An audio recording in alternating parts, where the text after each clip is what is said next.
السلام علیکم ناظرین، آج ہم آپ کو کارمورنٹ یعنی یہ ایک آبی پرندہ جو ہے، اسے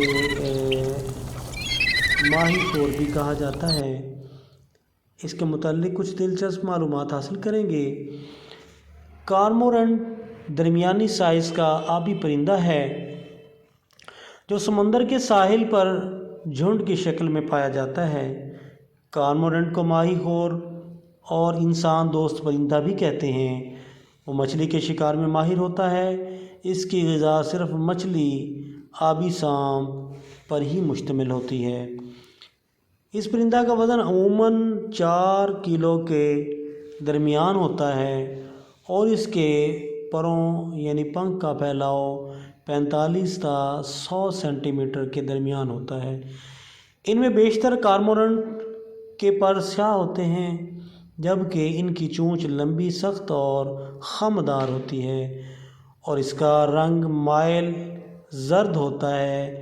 اس کے دونوں ٹانگیں جسم کے پچھلے جانب ہوتی ہیں، جبکہ انگلیاں آپس میں ایک جھلی سے مربوط ہوتی ہیں۔ ان کے پیر بطخ کی پیروں کی مماثلت رکھتے ہیں، اس لیے وہ ان پیروں سے بآسانی تیر سکتا ہے۔ کارمورنٹ افقی سطح سے پانی میں غوطہ لگا کر مچھلی کا شکار کرنے میں ماہر ہوتا ہے۔ چند کارمورنٹ 45 فٹ گہرائی تک غوطہ لگاتے ہیں۔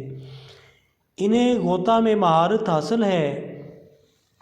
جہاں ان کے پشت اور پنکھوں کے پر سیاہ ہوتے ہیں، وہیں ان کا نچلا حصہ سفید پروں سے ڈھکا رہتا ہے۔ بطخ کے مانند دم ہوتی ہے۔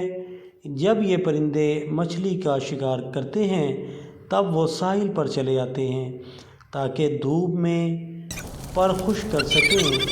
کارمورنٹ پرندوں میں ایک خاص قسم کے غدود یعنی حریر پایا جاتا ہے، جس کے اخراج سے ان کے پر جو ہیں وہ پانی میں تر نہیں ہوتے۔ یہ غدود واٹر پروف کا کام کرتے ہیں۔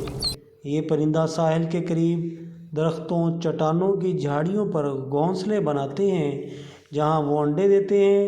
ان کے انڈوں کا رنگ سفید بمائل بلو ہوتا ہے۔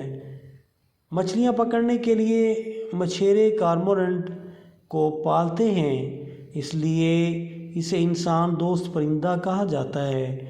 ماہی گیر افراد کارمورنٹ کے گلے میں ایک خول پہنا دیتے ہیں تاکہ وہ مچھلیوں کو کھا نہ سکے۔ خول پہنانے کے بعد کارمورنٹ مچھلیاں کھا نہیں سکتا۔ جب وہ مچھلی کو اپنے چونچ میں پکڑ لیتا ہے تب مچھیرے مچھلی کو حاصل کر لیتے ہیں۔ تو دوستو، یہ پرندہ اکثر و بیشتر سمندر میں یا بڑے دریاؤں میں پایا جاتا ہے اور اکثر و بیشتر ان کا بسیرا جو ہے سمندر کے کنارے جو درخت ہوتے ہیں وہاں پر ہوتا ہے۔